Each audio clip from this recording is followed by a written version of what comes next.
Hello everyone, it's Scott, and we're back for day 9 of Tarkir Dragonstorm previews. And we got a bunch of interesting cards today to talk about, a lot of uncommons that I think have some standard playability. But before we do, remember to like and subscribe to get further content like this throughout Tarkir Dragonstorm spoiler season and beyond. And over the next few days, we'll be wrapping up spoiler season, and then over the weekend, into next week, I'll be doing some top 10 lists about the cards that I think are going to have the most impact on standard. But before we dive into the cards from today, remember, if you're looking for any cards from the set, you can always check us out on the web at caffeinatedgamers.tcgplayerpro.com for all your Tarkir Dragonstorm single needs.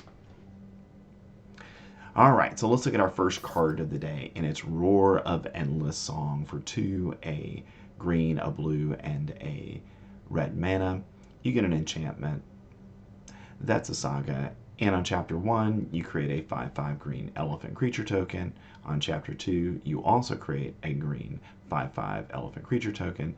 And then on Chapter 3, double the power and toughness of each creature you control until end of turn. So really powerful enchantment here. That's a saga, because this saga, it's going to do for 5 mana, gives you 2 5/5s, and then on that third chapter, all of your creatures are going to double their power and toughness. So I think this has an outside chance of seeing some standard play. Certainly in limited, this is a very good card. I'd want to pull this because I'm likely to be able to win the game on Chapter 3 with the abilities there. Next, we've got Sinkhole Surveyor for 1 and a black mana. You get a Bird Scout. That's a 1/3 with flying. And then whenever this creature attacks, you lose 1 life, and this creature endures 1. You can put a +1/+1 counter on it, or create a 1/1 white spirit creature token. So this is reminiscent of Bitter Blossom, but instead of creating a fairy, it's creating a 1/1 white spirit creature token every time you attack. Now, the nice thing here is that you could just put counters on it if you felt like you needed to increase its size, because if you just did that and it was able to stay on the battlefield for 3 or 4 turns, very quickly you're going to get your opponent's life total down pretty low just with the damage from Sinkhole Surveyor. Now, the downside of the card here is that it's going to be something that removal can be able to take out. It dies a cut down, a lot of other things. So that's why I'm not overly optimistic that this will be a really successful standard card. But any card that is going to be able to attack and put creatures on the field when it attacks, I think has some chance of seeing standard play. Next, we've got Warden of the Grove for 2 and a green mana. You get a Hydra, that's a 2/2. And at the beginning of your end step, put a +1/+1 counter on this creature. And whenever another non-token creature you control enters the battlefield, it endures X, where X is the number of counters on this creature. And that means you can put X +1/+1 counters on the creature that entered, or create an excess white spirit creature token when you do so. I mean, again, this has got this kind of the same problem that Sinkhole Surveyor has. It dies to a lot of removal, and obviously your opponent's not going to really want to let you get other creatures onto the battlefield. But it's another one of those cards that if it can survive a few turns, then I think it's going to be a successful card. So in limited, I think it'll be a good card to play.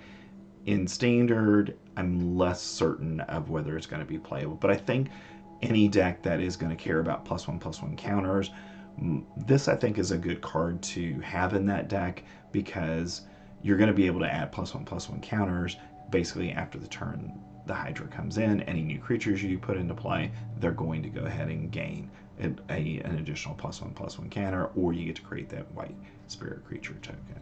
Next, we have Stillness in Motion for 1 and a blue mana. You get an enchantment. At the beginning of your upkeep, you get to mill 3 cards. Then, if your library has no cards in it, exile this enchantment and put 5 cards from your graveyard on top of your library in any order. This is an interesting enchantment. From one side of me says that this is potentially really dangerous, that you could end up milling yourself out, and if your opponent can do something to prevent you from putting those cards back on top of your library, or can find a way to get rid of those cards from the top of your library, it's one of those situations where you just lose at that point. But in the right deck, I think this has got a chance at being something, because we've got a lot of cards that care about things leaving the graveyard, and we've got a number of decks right now that care about the graveyard in terms of how many creatures are in there, or instants or sorceries are in there, and Stillness in Motion is a effective way to get there. So I think it has an outside chance of seeing some standard play. I don't think I would want to play this in limited. Next, we've got Ambling Stormshell for 3 and 2 blue mana. You get a turtle. That's a 5/9 with Ward 2. And whenever this creature attacks, put 3 stun counters on it and draw 3 cards. So really nice upside of it: when it attacks, you get to draw those 3 cards. So that kind of encourages you to attack. And when you cast a turtle spell, you get to untap this creature, so you can take off a stun counter on it. But I think probably the best aspect of this is just a great blocker. And I think in limited, this is a card I definitely would want to use just for the blocking ability. And maybe occasionally, hey, I need to refill my hand, it's worth having this tap for 3 turns. And then maybe those 3 cards help me win that game. But I don't necessarily see this seeing standard play, because we really would have to have a lot of turtles to make this really work in standard. Next, we've got some more dragons from the set. So our first is our Temur dragon of the day, and it's Jeskai Guardian for 3, a green, a blue, and a red mana. You get a dragon. That's a 6/5 with Flying, Vigilance, and Trample, and this creature has hexproof if it hasn't dealt damage yet. So the fact that this has hexproof, I really like that aspect of it. Now, obviously, when you attack and do some damage, then you're going to lose that. But at least on the turn it comes in, you're guaranteed that spot removal won't remove it from the battlefield, and you get nothing for your 6 mana. So I really like that aspect of it. And maybe if we do have a Temur Dragons deck, this has, I think, an outside shot of seeing some play, because 6 mana for a 6/5 with Flying, Vigilance, and Trample, I think is a decent rate in standard, so it has an outside chance of seeing some play. Definitely in limited, if I got this, I would want that in my deck. Next, we have Karun Goldkeeper for 1, a black, a green, and a blue mana. You get a dragon. That's a 3/3 with Flying. And whenever 1 or more cards leave your graveyard during your turn, create a treasure token. So, and the nice thing there, it's not tapped, so you can immediately use the treasure.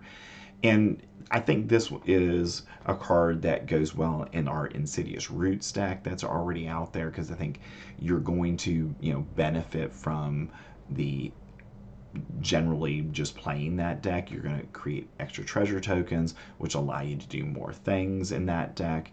And it also has Renew on it for 2, a black, a green, and a blue mana. You get to exile this card from your graveyard and put 2 +1/+1 counters and a flying counter on a target creature, activate only as a sorcery. So I think, I think this is definitely playable in limited, and I think in standard, in that particular deck, that Insidious Roots deck, I think this is a card that has a chance to see play there. Next, we've got a couple Jeskai cards. The first is Jeskai Brushmaster. For 1, a blue, a red, and a white mana. You get an Orc Monk. That's a 2/4 with double strike and prowess. So on its surface there, that tells me that in limited, this is going to be a really powerful card. And I think even in standard, I think there's an outside chance that it sees some play.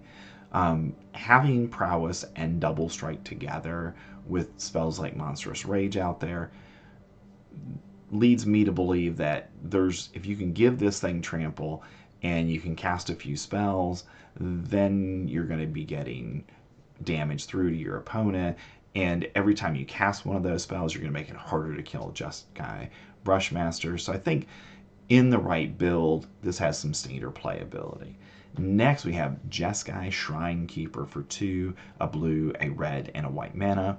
You get a dragon that's a 3/3 with flying and haste, and when this creature deals combat damage to a player, you gain a life and draw a card. This is another card that in limited, I definitely would want this in my deck because it does all the right things that I would want in limited. It gains me life, it draws me cards, and you're likely on the turn it comes into play to be able to, hopefully attack through and get that 3 damage in to gain that life and get that extra card draw. In standard, again, it's going to really come down to, is there a dragon deck in Jeskai colors that would want this? And if there is, then I think it's got an outside chance of seeing play in standard, but we already have other cards that draw you cards when creatures deal combat damage to your opponent. So I don't think this is better than those, but in limited, like I said, I think this is a good card for a Jeskai deck. Next, we've got Armament Dragon for 3, a white, a black, and a green mana. So we got Abzan colors. It's a 3/4 with flying, and it's a dragon. And when this creature enters the battlefield, distribute 3 +1/+1 counters among 1, 2, or 3 creatures you control. So again, this is probably limited playable. I don't see it seeing any standard play. It's just too expensive at 6 mana for what it is. Next, we've got Hardened Tactician for 1, a white and a black mana. You get a human warrior, that's a 2/4, and you can pay 1 and sacrifice a token and draw a card. And I think this is a very, very good card in limited.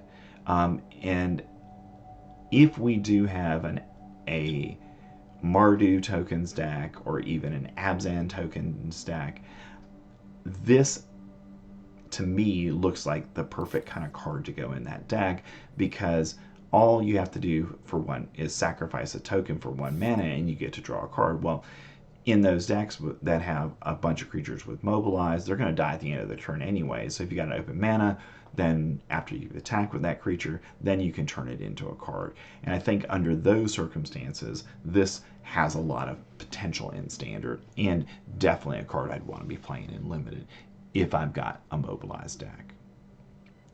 Next, we've got Osseous Exhale for 1 and a white mana. You get an instant, and as an additional cost to cast the spell, you may behold a dragon, meaning you may choose a dragon you control or reveal a dragon card in your hand. And Osseous Exhale deals 5 damage to target attacking or blocking creature. If a dragon was beheld, you gain 2 life. So definitely a limited playable card, but I don't think this is going to see standard play. I think there's just better options. Next, we've got Starry-Eyed Skyrider for 2 and a white mana. You get a human scout, that's a 1/3 with flying. And whenever this creature attacks, another target creature you control gains flying until end of turn. So a nice ability on it. And then attacking tokens you control have flying. So I think this is one of those cards that in limited is going to be very good, because we know there's going to be a lot of tokens created from Tarkir Dragonstorm in limited, and as a result of that, this ability to give those creatures flying, I think, will be a huge help in many of those games. But the other aspect of this is that you do get to give another target creature flying until end of turn. And because of that, I think this has a little bit of an opportunity to see some standard play if you're already using the token ability to give things flying. And we know we've got decks that are going to be creating a bunch of tokens that are already in standard. So this is maybe a way to push through some extra damage if you've got this in the right build in standard. Next, we've got Dispelling Exhale. For 1 and a blue mana, you get an instant, and as an additional cost to cast the spell, you may behold a dragon. Counter target spell unless its controller pays 2. Okay, and we've seen cards like this. It seems like now almost every set where 2 mana, counter a spell unless your opponent can pay the 2 mana. And if a dragon was beheld, though, counter that spell unless its controller pays 4 instead. So I think in limited, this is very good. And if you're playing a blue deck with dragons in it, then I think this is also a spell that you probably want to consider as a counter spell in that particular deck, because it's hard a lot of the time to pay that 4 mana to prevent your spell from being countered. So I like this in limited, definitely, and I think in a dragon's deck this might be the counter spell of choice, because you're going to be able to require your opponent to pay 4 mana in addition to the cost of that spell, and I think that's good enough for standard. Next, we've got Wingspan Stride. For a blue mana, you get an enchantment. That's an aura.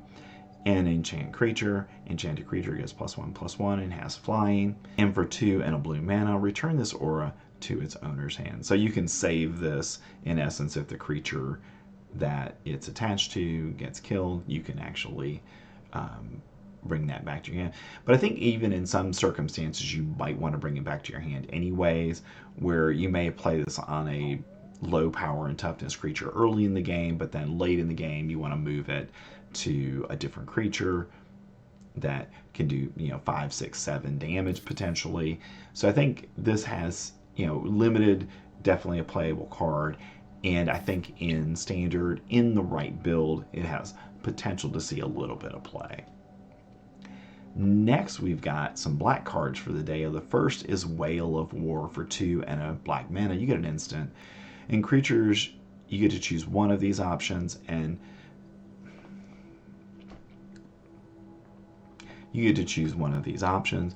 creatures target opponent controls get -1/-1 until end of turn, or you get to return up to 2 target creature cards from your graveyard to your hand.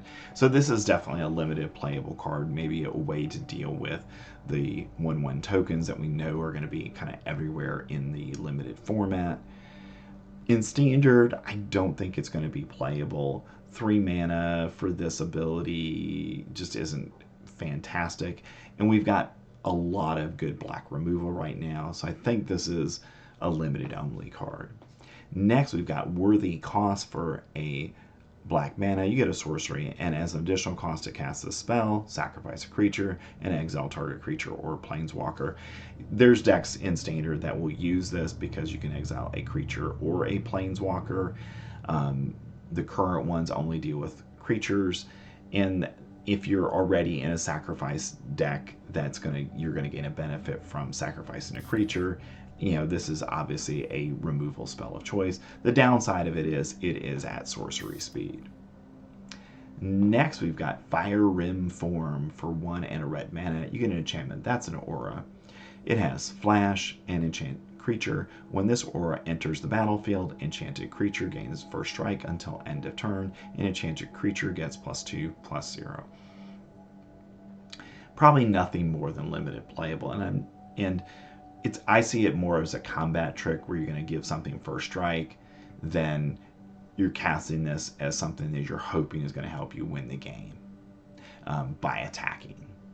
Next, we've got Meticulous Artisan. For 3 and a red mana, you get a Djinn Artificer. That's a 3/3 with prowess, and when this creature enters the battlefield, you get to create a treasure token. So nice enter the battlefield trigger, but probably isn't going to see play outside of limited. We already have a number of 2 and 3 mana prowess cards that don't see play in standard, so I would think this really isn't going to have a place in standard either.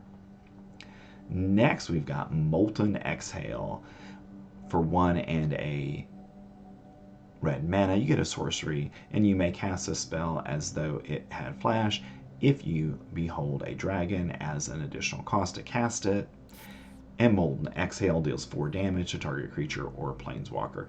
So this is an upgrade for us in a dragon deck, because we already have spells in standard that deal 4 mana at sorcery speed to a creature. So the fact that you could potentially use this if you're in a dragon's deck to go ahead and cast it as an instant, I think is a really good bonus here. So I think this definitely is limited playable. If you see this in your limited, draft pool, then you probably are going to be taking that if you're in red. So I like the card a lot. We'll see if it has some standard playability as time goes on. Next, we've got Reverberating Summons for 1 and a red mana. You get an enchantment. At the beginning of each combat, if you've cast 2 or more spells this turn, this enchantment becomes a 3/3 monk creature with haste in addition to its other types until end of turn. For 1 and a red mana, you can discard your hand, sacrifice this enchantment, and draw 2 cards. So I think this is, kind of 2 cards here. It cares about casting the 2 spells on a single turn before combat, which you might not really want to do. So I don't know how much standard play, if any, this is going to see, simply because we've had a bunch of, hey, the second time you cast this spell cards in standard for a long time now, and they're really not seeing play. Maybe we've gotten to the point where we have a critical mass of cast your second spell cards to make this work, but I'm dubious of that right now. And I do like the discard your hand and sacrifice this enchantment and draw 2 cards, so 2 mana, to draw, really in essence in red, 4 mana to draw 2 cards. And the downside of having to get rid of your hand. So I think maybe in limited I would play this, but I don't see a home for it in standard. Next, we've got Cortique Nest Guard for 2 and a green mana. You get an insect, that's a defender, and it's a 4/4. And for 1 and a green mana, this creature can attack this turn as though it didn't have defender. So hey, our typical defender card, typical insect card from the set that, it's got defender and it's got pretty good stats, but it can't attack on its own. So limited playable, but we're not going to see it beyond that. Next, we've got Piercing Exhale for 1 and a green mana. You get an instant, and as an additional cost to cast the spell, you may behold a dragon. If you do, target creature you control deals damage equal to its power to target creature or planeswalker. And if a dragon was beheld, you get to surveil 2. So this is our typical 2 mana spell where you get to go ahead and deal damage to a target creature or planeswalker in green. So just kind of our typical removal spell for limited purposes. All right, our last card of the day is Synchronized Charge for 1 and a green mana. You get a sorcery where you get to distribute 2 +1/+1 counters among 1 or 2 target creatures you control, and creatures you control with counters on them have vigilance and trample until end of turn. So I think in a deck that cares about +1/+1 counters, I think this is a decent card to put in that deck. And it also has a Harmonize ability for 4 and a green mana, so you get to do it again. And under those circumstances, I think there's a possibility that this spell could have standard playability, because it's going to give vigilance, it's going to give trample, and allow damage to get through. And the vigilance and the trample, I think, are the key here. It's not the +1/+1 counters. Giving the ability to every creature that has a +1/+1 counter on it, I think really does make a difference in standard. And in limited, it's going to be, I think, a very solid card to play in your deck. All right, those are the cards from day 9 of Tarkir Dragonstorm. We'll be back tomorrow to do another Tarkir Dragonstorm preview video. And remember to like and subscribe to get further content like this throughout Tarkir Dragonstorm spoiler season and beyond. And if you could subscribe for us, we are trying to get to 300 subscribers. It's kind of our next bell point to get to. We'd appreciate that. And again, over the next few days, we'll be finishing up previews, and then we'll be getting a top 10 list as the new week opens. So thanks. I'll see you in the next one.